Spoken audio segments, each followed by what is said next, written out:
What do you mean they got caught? How could anyone lose them? The bass of the club sonorously pumped through the walls while the sound of people walking in and out of the toilet stalls helped cover your side of the conversation. You held your phone close to your ear, your voice a whisper. You're saying you lost them outside of their agency?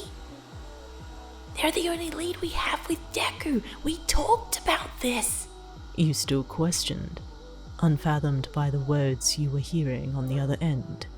Fantastic. You lost them in one of his peak times for kidnapping and human trafficking.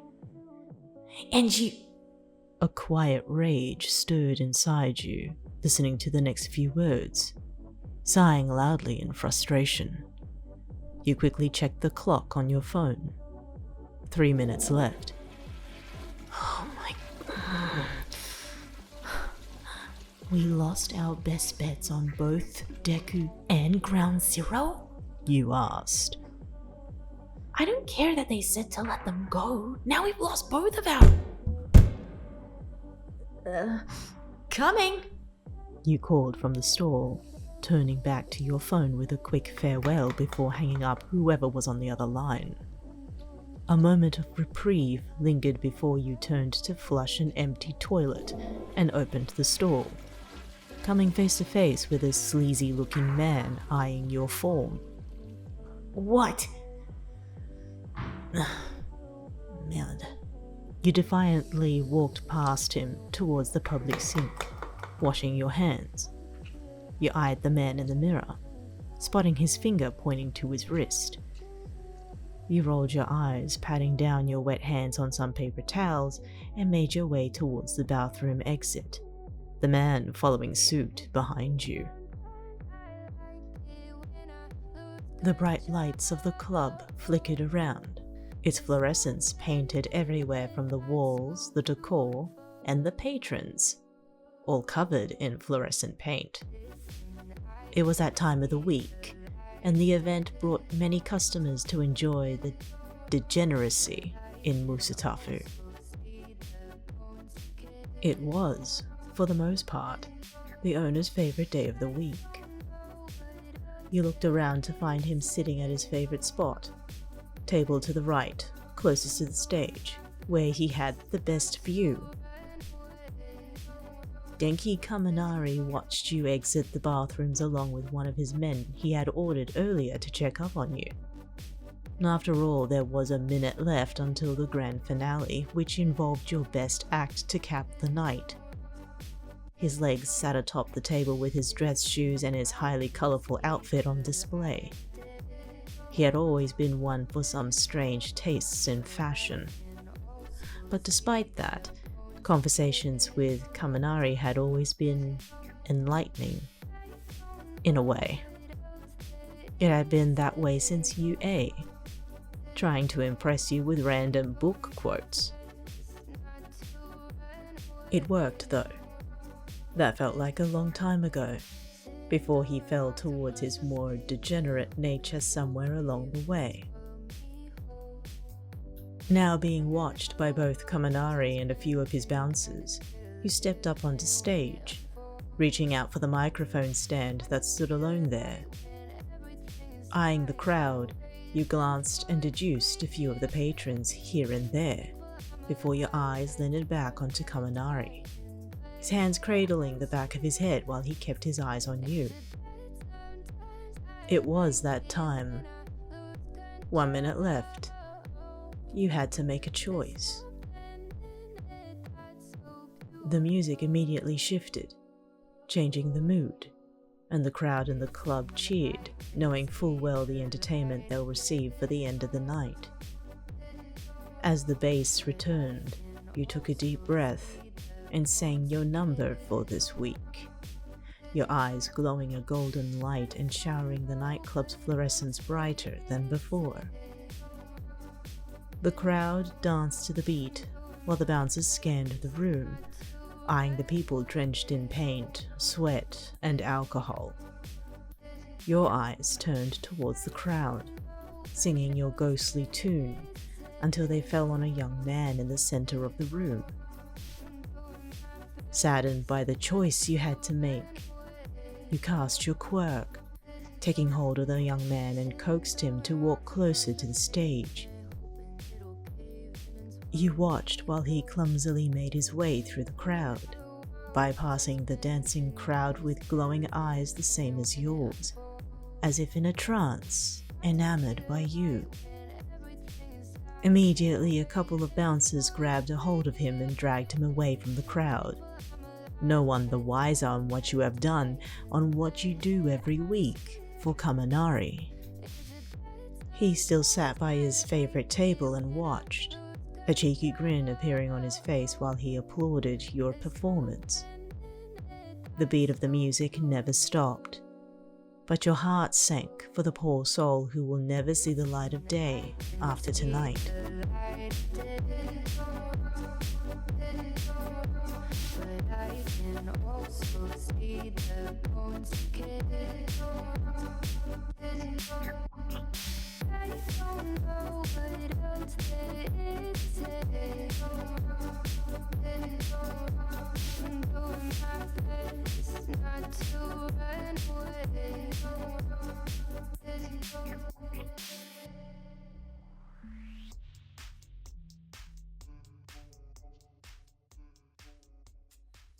Cleaners soon arrived early in the morning, spraying down the mess left behind the night before. Despite Kaminari's tacky sense of design, he still upheld cleanliness, though it made you question why the cleaners themselves haven't questioned the state of the club. They walk in with vacant expressions, do the work, and then leave. You walked through the now clean dance floor with a silk gown draped across your shoulders, a drink in hand. Something strong to keep you looking alive, as they say. Sugar, purred a voice from behind. You were amazing last night. Bravo. Your shoulders dropped while you pulled a small smile, forcing a perk in your step before you faced Kaminari, still in his punk-esque attire, clad in all sorts of poppy colors with a bit of paint here and there. Thank you, Denki. You simply replied, the exhaustion evident in your voice. Kaminari eyed you suspiciously, trailing his gaze along your body, the state and posture that you were in. You felt a sickening feeling brew in the pit of your stomach at his odd silence. Did he catch on to your double act? Did that bouncer from last night catch a part of your conversation? Your heart raced at the thought while you tried to remain calm, watching Kaminari take a few steps towards you, his expression softening while he played with your hair. You look worn out, he commented, his fingers lightly brushing against your cheek. Did you overexert yourself? No, just a long night. You've been throwing more parties than usual. Midoriya and Bakugo are going through their stock, so I need to stock up on my end, he explained with a calm smile, tucking a piece of your hair behind your ear. And you've made a great selection for Midoriya. He's going to pay a high price for that one. You pulled a smile, but your heart sank again. The nights having to choose each poor soul that would be lost forever in Midoriya's collection was like a knife in your side. The past week alone, you've counted the number of useful quirks you collected in the palm of your hand for Kaminari to bargain off to Midoriya. After spending years with the man who used to be a kind soul, the toll it took on your own morals was exhausting. Denki Kaminari, owner of the Red Light District, a club where degenerates and those who roam the night came to escape the woes of the day. It became a manic idea turned reality, remembering the first mentions of such thoughts after graduation. Kaminari grew obsessive, and you were pulled along for the ride. His hand sparked a little near your cheek, causing you to flinch from the static shock of his fingers. Even he was taken by surprise, only to smile and continue to give you electrical pricks against your skin. Sorry, sugar. Static electricity is fickle. He apologized, yet relished in the feeling, trailing his hand down the back of your neck and spine. Your back arched from the shocks, tightening your muscles and striking your bones. By instinct, your body moved forward towards Kaminari, eventually pushing into him before he held your lower back in his embrace. Awake yet? He teased, his tongue gliding against his teeth while he enjoyed the feel of you against him.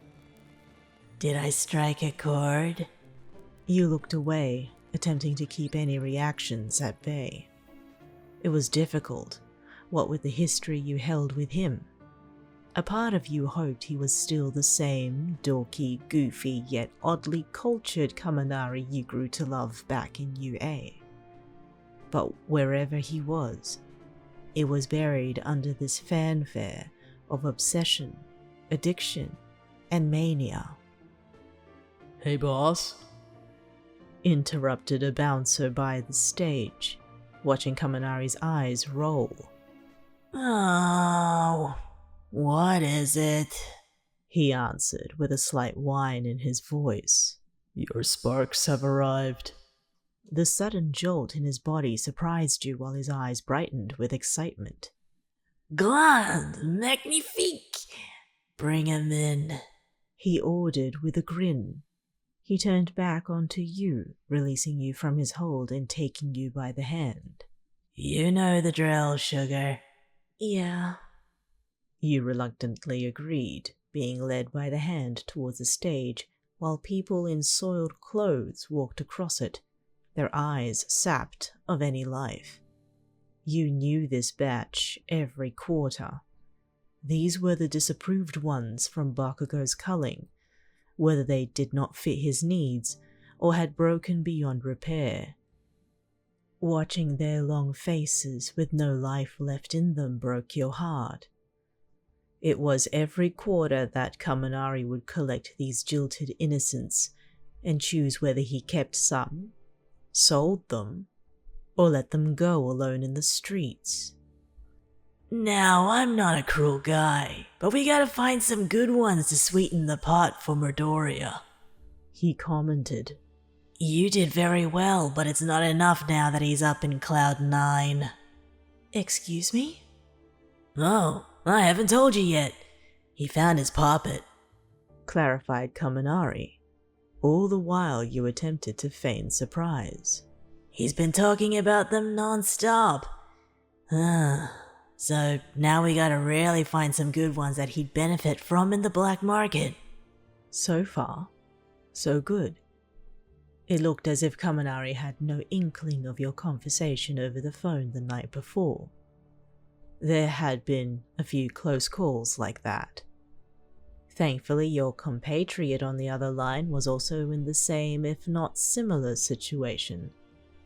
Undercover work was a risky business, especially after being approached by the Public Hero Commission during this strange transition with the UA graduates.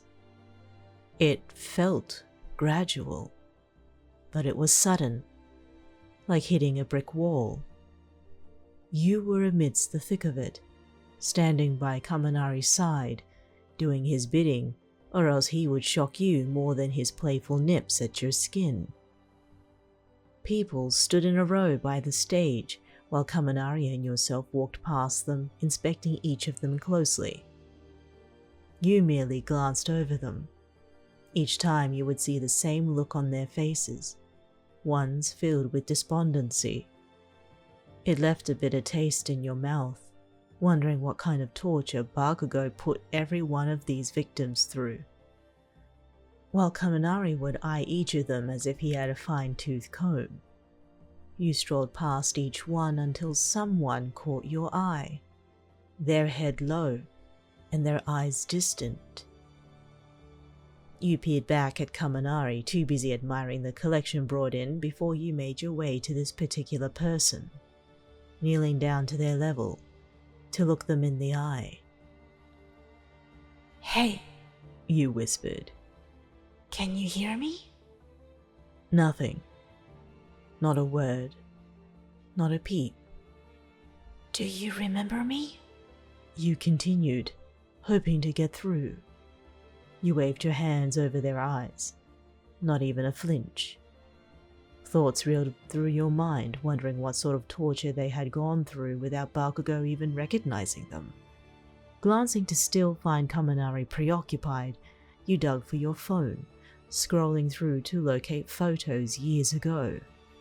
You swiped as fast as your phone could load until you made it to the UA days.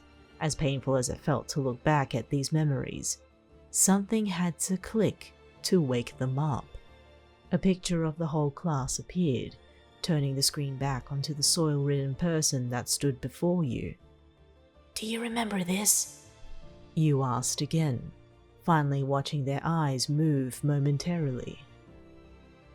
You turned the phone back onto you, zooming into a particular student before showing the phone back onto the dead look in their eyes. Do you remember him? You saw their eyes stare at the screen, their bound hands reaching up for your phone and grabbing it. You kept an eye on them, watching something gleam almost momentarily. Come back. They whispered, staring at the zoomed photo of Hitoshi Shinso. You sighed a deep breath, thankful that they still recognized somebody, especially the boy who they were closely attached to. You reached for your phone, only to realize how tightly they clutched onto it, as if they would lose everything. Look, it's okay. You whispered, catching their attention. You're okay. I'll make sure you can see him again. Who's that, sugar? Asked Kaminari from across the lineup. You felt your hairs stand on end, and not because of Kaminari's own charge. You took one glance at the poor soul still clutching onto your phone before you stood to face Kaminari, his eyes suspicious. I found an old friend. You answered, calm under the pressure. I think you may be interested in keeping them for a while. Curious of your wording, Kaminari waltzed over to you, finding the person in question gripping onto your phone, their fingers trailing on the screen. His brows peaked in interest before he swiped the phone from their grasp, causing their body to stiffen from the sudden motion. Your eyes switched between Kaminari and the prisoner, while Kaminari stared at the photo on screen, his grin widening at the sight of a familiar friend. Ah, now I recognize you, he commented, looking down at them while showing the screen back in their face. You're Shinso's kitten, right? The use of their pet name gave you an uncomfortable shiver. Kaminari normally didn't have a filter, but now it was like he reveled in that fact, always pushing people's buttons. Well, be thankful my sugar spotted you. I wouldn't have paid attention, he admitted, before handing your phone back into your hands. Get him out of here. Make him comfortable. I mean it. You watched two burly men, his bouncers, pick the poor soul from the stage floor and dragged them backstage. You hoped no one would think otherwise to harm them and leave them be. They were different. No longer talkative like they used to be. You wondered if they could still listen to the thoughts in your head. Now, this one, and this one can stay. These two here are mine, continued Kaminari, lazily pointing out people in the lineup. And the rest can go. Do not go gentle into that good night. Suddenly, men appeared under his command, taking his choices in one direction and the rejected in another. The slamming of doors opening and closing sealed their fate, their second lease in life, irregardless of what Kaminari had picked for them. And to end it with a quote. It was heartbreaking. Drink still in hand, you took a sip until you felt Kaminari grip your wrist, taking the drink from your hand and taking a sip out of it himself. It's a little early for you to have a nightcap, he motioned, taking you in his embrace. I don't want you to be damaging that voice box of yours. It's hardly a problem, you reassured. Besides, it's been a few nights in a row. I was wondering if I could take a breather. Get some fresh air. Of course. Anything for my sugar. With a click of his fingers, that same man from last night who followed you out from the bathroom appeared. Escort them back to their boudoir. The man approached you, leading you towards the backstage area before you felt his hand upon your lower back.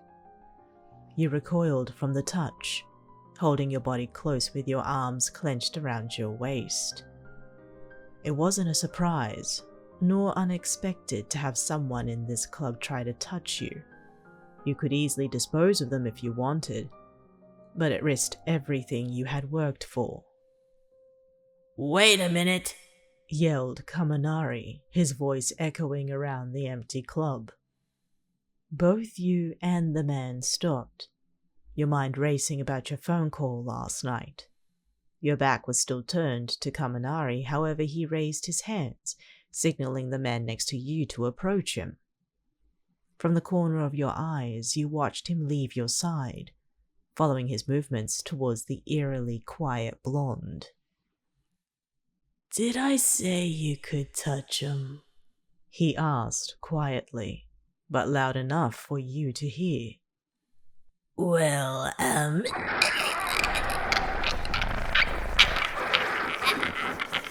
The man's body began to seize while Kaminari's palm clawed into his chest, giving him a surge of electricity through his body. He shook violently, while smoke began to waft from his body. The smell was overwhelming that you raised your loose silk gown to cover your nose, until Kaminari released the man, his now still body crashing to the floor. Stepping over the now freshly made corpse, Kaminari jumped up onto stage with you, opening a hand for you to take. The same hand that just killed a man. Why don't I take you? He suggested, his face calm, but his smile still wide. I haven't been very attentive to your needs lately.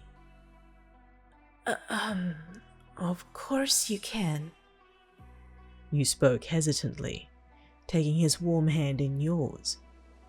He pulled you close, holding your arm in his, while the both of you walked away from the smell he left behind. Come here, he spoke, pulling your face to his and allowing a gentle kiss on your temple.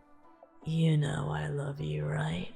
He was always a man who needed reassurance, still insecure of his wants or needs, and that pained you the most.